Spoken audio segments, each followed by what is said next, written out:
quickly. Maybe you'd like to react to some of the things that have been said, but my question to you also is, where have we been getting it wrong as a nation? Why are we still having this conversation even after many years and several efforts?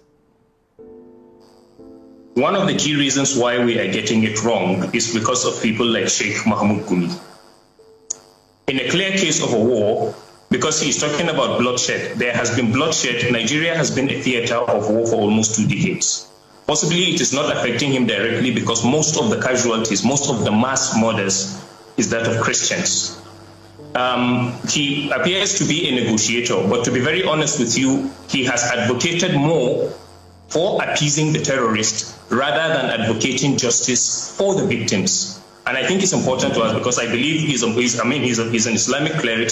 He understands the concept of justice. How do you deal with a scenario of people raping women, people killing soldiers, people decimating homes, people sacking communities, but then the strength of your advocacy is that the government should appease them?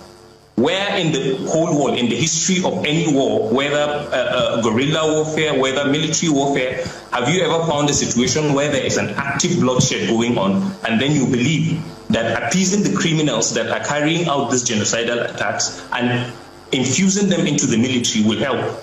From the very beginning, when the notion of amnesty, de-radicalization and integration began, we have never seen a scenario where these repentant terrorists, as they call them repentant, have ever led people to their camps and they were decimated. They have been growing exponentially. They have been acquiring more arms.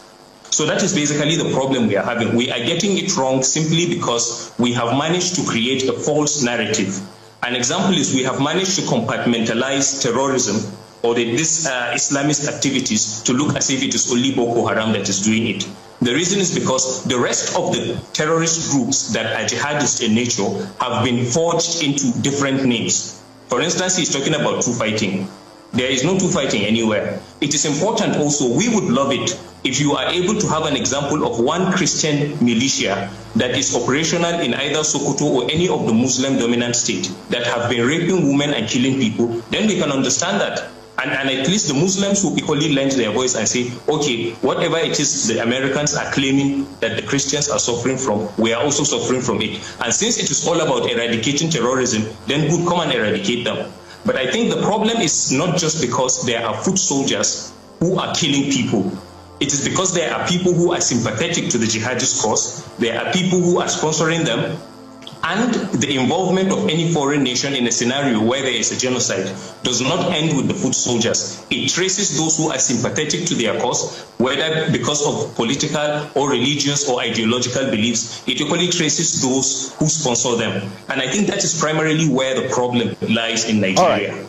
We are not sincere with the war against terrorism. Once it involves, because wherever you go to, we can't force ourselves. Most of the time, you find a lot of Muslims claiming that these people, they are not truly representing Islam and all of that, blah, blah, blah, and all of that. But the truth is that there is an Islamist, well-armed Islamist jihadist group that has been massacring Christians. And what we find, unfortunately, people who should be speaking or condemning this act are busy trying as much as possible to create sympathy for them. You can imagine him saying that killing the terrorists will now amount to genocide.